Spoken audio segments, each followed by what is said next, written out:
నర్సంపేట నల్లబెల్లి మండలంలోని పశువుల దవాఖాన పరిసరాల్లో పరిశుభ్రత పరిస్థితి దారుణంగా మారింది.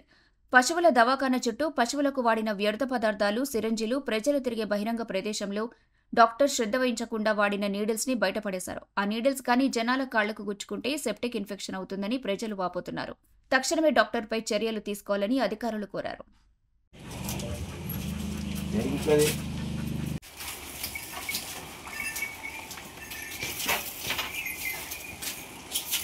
అలా పడి ఉన్నాయి కదా నీడిల్స్ అంతా ఘోరంగా ఉన్నాయి. ఆడకూడదు ఏడకూడదు పుసుకున్న పిల్లలు ఇల్లు పోతే మనమే పోతే నీడిల్స్ అన్ని దీనిలో ఇస్తారు.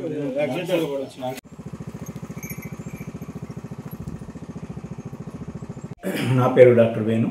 నేను నల్లబెల్లి మండలం వర్క్ చేస్తున్నాను. అయితే 3 నెలల క్రితం ఇక్కడ వెటర్నరీ అసిస్టెంట్ ట్రాన్స్ఫర్ కావడం వల్ల వేకెంట్ ఏర్పడింది అన్నమాట.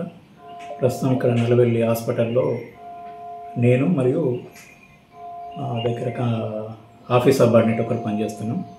వెటర్నరీ అసిస్టెంట్ అంటే కంపౌండర్ పోస్టు వేకెంట్ ఉంది. దానివల్ల కొంచెం సర్వీసెస్ అందించడంలో కొంచెం ఇబ్బంది ఏర్పడుతున్నది. వ్యాక్సినేషన్స్ అయితేంది, మిగతా ఫీల్డ్ ప్రోగ్రామ్స్లో కూడా ఇబ్బంది ఏర్పడుతున్నది. ఇక ప్రభుత్వం మన పై అధికారులకు మేము కంపౌండర్ పోస్ట్ ఫిలప్ చేయాలని చెప్పి మేము తెలియజేయడం జరిగింది.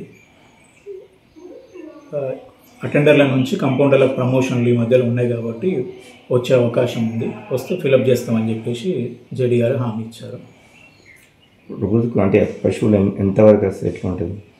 పశువులు ఎక్కువ ఇక్కడ తెల్లజాతి పశువులు ఎక్కువ వస్తాయి. దాంతోపాటుగా ఇప్పుడు అర్బనైజేషన్ వల్లనేమో కుక్కల సంఖ్య కూడా ఎక్కువ పెరుగుతుంది అన్నమాట.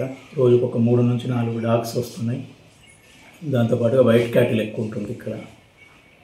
జనరల్ కేసెస్ ఈ టైంలో ఎక్కువ ఏంటంటే పనులకు పెడుతున్నారు కాబట్టి కొంచెం నొప్పులకు సంబంధించిన అయితే ఇట్లాంటి ప్రాబ్లమ్స్ ఎక్కువ వస్తున్నాయి అన్నమాట. ఎక్కువ వైట్ క్యాటిల్ ఎక్కువ ఉంటుంది ఇక్కడ. దీంతో పాటుగా షీప్, గోటు కూడా నార్మల్గా వస్తుంటాయి అన్నమాట. ఎక్కువ బఫెల్లో కంటే వైట్ క్యాటిల్ పాపులేషన్ ఎక్కువ ఉండడం వల్ల వైట్ క్యాటిల్ ఎక్కువ వస్తాయి ఇక్కడ. మామూలుగా సీజన్ వ్యాధులు ఏముంటుంది ఈ టైంలో? సీజన్లో అంటే ఇక గొర్రెల్లో ఎక్కువగా బ్లూ టంగ్ అనే డిసీజ్ వచ్చే అవకాశం ఉంది. దాన్ని మామూలుగా సొల్లు వ్యాధి అని అంటాం వాడుక భాషలో. ఈ వ్యాధికి గురైన గొర్రెలు ఏమవుతుందంటే నాలిక కాకుండా నోట్ లోపల ఎర్రగా అధిక జ్వరంతో బాధపడుతుంది. నోట్ లోపల పుండ్లు అయ్యి ఆహారం కూడా తీసుకోదు. అది ఒక 3 రోజుల నుంచి 4 రోజుల వరకు ఇది వ్యాధి ఉండి తర్వాత మెల్లగా కాళ్ళు కుంటడం అట్లా వారం రోజుల వరకు ఉంటుంది. ఎక్కువ శాతం మరణించవు, కానీ ఆ టైంలో ఆహారం తీసుకోకపోవడం వల్ల పశువు వ్యాధి నిరోధక శక్తి తగ్గి వేరే ఒక జబ్బులు పడే అవకాశం ఉంటుంది. ఇక తెల్లజాతి పశువుల్లో గాలికుంటు వ్యాధి వస్తుంది. దీనికి మనం ముందు జాగ్రత్తగా టీకాలు చేశాము. అంతేకాకుండా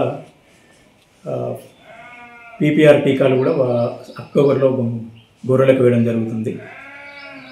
దాని తర్వాత నవంబర్లో షీపాక్స్ టీకాలు వేయడం జరుగుతుంది. ఇట్లా సీజనల్కి సంబంధించిన వ్యాధి టీకాలు మనం ముందు జాగ్రత్తగా 1-2 నెలల ముందే వేయడం జరుగుతుంది. మరిన్ని అప్డేట్స్ కోసం మా ఛానల్ని సబ్స్క్రైబ్ చేయండి.